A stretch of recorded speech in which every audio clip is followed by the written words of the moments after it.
नैमिषारण्य तीर्थ में सौनकादि 88,000 ऋषियों ने पुराण वेता से सूत जी से पूछा। क्या पूछा कि हे सूत जी, इस घोर कलयुग में मानवों को ईश्वर भक्ति किस प्रकार मिलेगी तथा उनका उद्धार कैसे होगा। हे मुनीश्वर, आप ऐसा कोई व्रत बताइए जिससे करने से मनुष्य थोड़े ही समय में पुण्य प्राप्त कर सके और उसे मनवांछित फल मिले। ऐसे मनोरथ पूर्ण करने वाली कथा सुनने की हमारी प्रबल इच्छा है। सब शास्त्र ज्ञाता श्री सूत जी बोले कि हे वैष्णवों में पूज्य, आपने संसार के जितने भी मानव जाति है, मानव प्राणी है, सबके हित की बात पूछी है। अतः आप सबके अनुरोध पर मैं उस श्रेष्ठ बात को आप लोगों से कहूँगा, अवश्य ही कहूँगा, जिसे नारद जी ने लक्ष्मी नारायण भगवान जी से पूछा था और लक्ष्मीपति ने मुनि श्रेष्ठ नारद जी को बताया था। उस कथा को मैं तुम सबसे कहूँगा, ध्यान पूर्वक सुनो। किसी समय जोगीराज नारद जी संसार में जितने भी पृथ्वी पर मानव है, सबके हित की इच्छा से अनेक लोकों का भ्रमण करते हुए, 3 लोक होता है, तीनों लोकों का भ्रमण करते हुए यहाँ मृत्यु लोक पर आ गए। जहाँ पर हम बैठे हैं इसको मृत्यु लोक कहा जाता है। जब नारद जी यहाँ मृत्यु लोक में आए तो सारे भूमि का प्रदक्षिणा किए। हर जगह देखे कि राजा दुखी प्रजा दुखी, जोगी के दुख दो गुना। कहत कबीर सुनो भाई साधो, एक भी घर न सुना। हर घर में कुछ न कुछ आधी व्याधि दुख पराही है, कोई धन से, कोई तन से, कोई कुछ से, कोई कुछ से। नारद जी को इन मानवों के ऊपर देख करके दया है कि इनका दुख कैसे दूर हो सकेगा। ऐसा मन में सोचकर नारद जी डायरेक्ट बैकुंठ धाम में भगवान सत्यनारायण जी के पास पहुंच गए। इति से उड़ाने रेवाखंडे श्री सत्यनारायण भक्त कथायाम पंचमोध्याय जय देवता बोलिए सत्यनारायण भगवान की। आवाज नहीं है जी। देवानारायण लक्ष्मी नारायण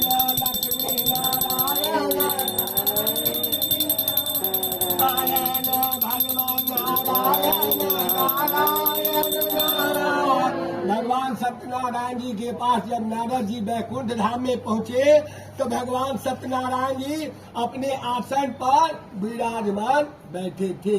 भगवान सत्यनारायण जी को देख करके नारद जी श्रीमान नारायण नारायण करते करते ओतप्रोत हो गए बैकुंठ धाम में।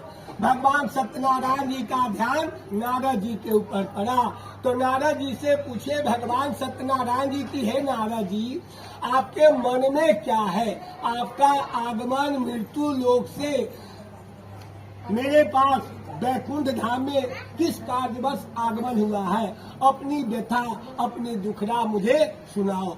तब नारद जी ने कहा, है प्रभु, मृत्यु लोक में मैं गया था। सभी प्राणी जो अनेक योनियों में पैदा हुए हैं, 84 लाख जोनी के बाद मानव जोनी प्राप्त होता है।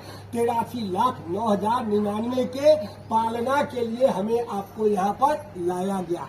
तो कहते हैं कि हे प्रभु, जो अनेक योनियों में पैदा हुए हैं वो सभी मानव जो है अपने अपने कार्यों के अनुसार, अपने अपने कर्मों के अनुसार, हे प्रभु, अनेक प्रकार के दुखों से दुखी हो रहे हैं।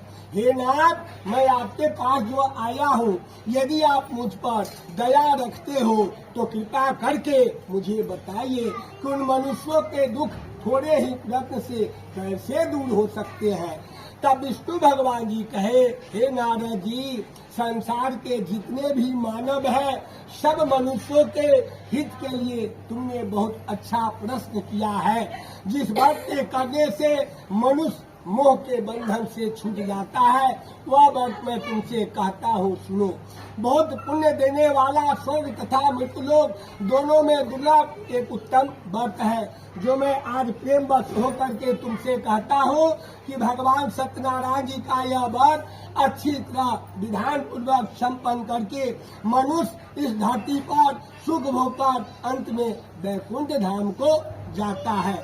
बैकुंठ धाम को जाता है। भगवान सत्यनारायण जी सारा विधि विधान नारद जी को बता दिए अब फिर से नारद जी बोले, ये प्रभु आपने भगवान सत्यनारायण जी का व्रत करने के लिए उद्धृत किया, लेकिन इस व्रत का क्या फल है? पूर्व जन्म में सबसे पहले इस पृथ्वी पर किसने इस व्रत को किया? किस दिन यह व्रत करना चाहिए? निसंकोच हमें कहिए। तब विष्णु भगवान जी बोले नारद जी से वैकुंठ धाम में कि हे नारद, सभी प्राणियों के दुख शोकों को दूर करने वाला, धन धान को बढ़ाने वाला, सौभाग्य तथा संतान को देने वाला, यह व्रत सब स्थानों पर विजयी करने वाला अमोघ अस्त्र है। भक्ति और श्रद्धा से किसी भी दिन मनुष्य संध्या के समय, शाम के समय ब्राह्मण बंधुजनों के साथ धर्म प्रदान होकर भगवान जी का पूजन करे। भगवान सत्यनारायण जी के पूजन में केले का फल, शक्कर, घी, दूध, गेहूं का चूर्ण सब लेकर के भगवान को अर्पण कर देवे। भगवान को अर्पण कर देवे, ब्राह्मणों को भोजन कराए, रात्रि में नृत्य गीत भजन कर करके समय व्यतीत करे। इस तरह जो मनुष्य भगवान जी का पूजन करेंगे उनके समस्त मनोरथ पूर्ण होंगे। विशेष करके कलयुग में, कली काल में यही एक उपाय है जिससे अल्प समय में, कम धन में महान पुण्य की प्राप्ति हो सकती है। इति श्री स्कंद पुराणे रेवाखंडे श्री सत्यनारायण व्रत कथायाम द्वितीयोऽध्याय एकता बोलिए सत्यनारायण भगवान की जय। श्रीमान नारायण नारायण नारायण भगवान नारायण नारायण नारायण लक्ष्मी नारायण नारायण नारायण गोविंद नारायण नारायण नारायण नटवर नागनंदा भजोरे मन गोविंदा सब आदमी खाना उना खा के आए हो, चाय पानी नाश्ता करके आए हो, सब आदमी भगवान जी का मन से स्मरण करो जी, प्रणाम करो। कुछ न कुछ तो 50% आत्मा को क्षुधा को भरते ही आएंगे। कोई ऐसे आपके तरह है जो पूजा करने वाले वो सहे हुए हैं। नंदा भजोरे मन गोविंदा श्याम सुंदर मन चंदा भजोरे मन गोविंदा नटवर नागनंदा भजोरे मन गोविंदा। तीसरे अध्याय में सूर्य जी बोले कि हे ऋषियों, जिन्होंने पहले समय में इस पूजन को किया, निर्धन ब्राह्मण रहता था और ब्राह्मण भूख और प्यास से बेचैन हुआ, नित्य दुखी होकर के भिक्षाटन किया करता था। उनका दिन दशा खराब हुआ ब्राह्मण देवता का। भिक्षाटन करते करते एक समय की बात है, काशी नगरी में पहुंच गए। जब वहाँ पर ब्राह्मण देवता भिक्षाटन कर रहे थे तब भगवान सत्यनारायण जी का ध्यान ब्राह्मण देवता के ऊपर पड़ा। भगवान सत्यनारायण जी अपने मन में सोचे कि एक तो ब्राह्मण दूसरे को शिक्षा देने वाला, दूसरे को रास्ता बनाने वाला, और आज इस दिन दशा में आज ये ब्राह्मण देवता क्यों बचल रहा है, क्यों भटक रहा है। भगवान सत्यनारायण जी बूढ़े साधु रूप धारण किए और ब्राह्मण देवता के समक्ष प्रकट हो गए। और ब्राह्मण देवता से पूछे कि हे ब्राह्मण देवता, तुम नित्य प्रति ही दुखी होकर पृथ्वी पर क्यों घूमते हो? हे श्रेष्ठ ब्राह्मण, यह सब मुझसे कहो, मैं तुम्हारी व्यथा दुखड़ा सुनना चाहता हूँ। दरिद्र ब्राह्मण बोला, मैं एक निर्धन ब्राह्मण हूँ, भिक्षा के लिए पृथ्वी पर भ्रमण करता हूँ। हे प्रभु, हे साधु पुरुष, यदि इससे छुटकारे का कोई उपाय जानते हो तो कृपा करके मुझसे कहिए। भगवान सत्यनारायण जी बूढ़े साधु का रूप धारण करके उनके सामने जो विराजमान थे वो बोले कि हे ब्राह्मण, भगवान सत्यनारायण मन वांछित फल देने वाले हैं, अतः तू उनका पूजन करो। इस बात को करने से मनुष्य सब दुखों से मुक्त हो जाता है। दरिद्र ब्राह्मण को व्रत का सारा विधान बतलाकर बूढ़े ब्राह्मण का रूप धारण करने वाले भगवान सत्यनारायण जी जो थे ब्राह्मण देवता के पास से अंतर ध्यान हो गए। अब ब्राह्मण देवता अपने मन में सोचे कि जिस वर्ग के विषय में मुझे वृद्ध ब्राह्मण ने, वृद्ध पुरुष ने जो हमें दर्शन दिए, जैसा कहे हैं वैसा ही मैं करूंगा। और मन में निश्चय कर वह ब्राह्मण अपने घर पहुंचा। घर पहुंचा तो उस दिन उस ब्राह्मण को नींद नहीं आई। वह सवेरे उठा और भिक्षाटन के लिए चल पड़ा। उस दिन उनको भिक्षा में बहुत सा धन मिला। ब्राह्मण देवता अति प्रसन्न हो गए। रास्ते से सुंदर पके केले का फल, शक्कर, घी, दूध, गेहूं का चूर्ण सब लेकर के आए। भाई बंधु को बुलाकर विधि के साथ उन्होंने भगवान जी का पूजन और व्रत किया। उस व्रत के प्रभाव से ब्राह्मण देवता के घर से दुख दरिद्रता जो था सब दूर हो गया। ब्राह्मण देवता अपने मन में संकल्प कर लिए कि मैं हर मास, हर पूर्णमासी के पूर्णमासी कथा क्या करूंगा। समय बीतता गया। एक समय की बात है, ब्राह्मण देवता के पास बहुत सा धन आ गया। अपने यजमान सेवकों के द्वारा, चेलों के द्वारा, सबके द्वारा आ गया। तब ब्राह्मण देवता सोचे कि धन का मुझे क्या करना है। और सारे नगरी में निमंत्रण भेज दिए और ब्राह्मण देवता अपने दरवाजे पर पूजा करने के लिए बैठ गए। उस ब्राह्मण का नाम क्या था? शतानंद नाम के वो ब्राह्मण थे और शतानंद नगर के रहने वाले थे। जब वो ब्राह्मण देवता भगवान जी का पूजन अपने दरवाजे पर कर रहा था, उसी समय एक लकड़ी बेचने वाला बूढ़ा लकड़हारा था।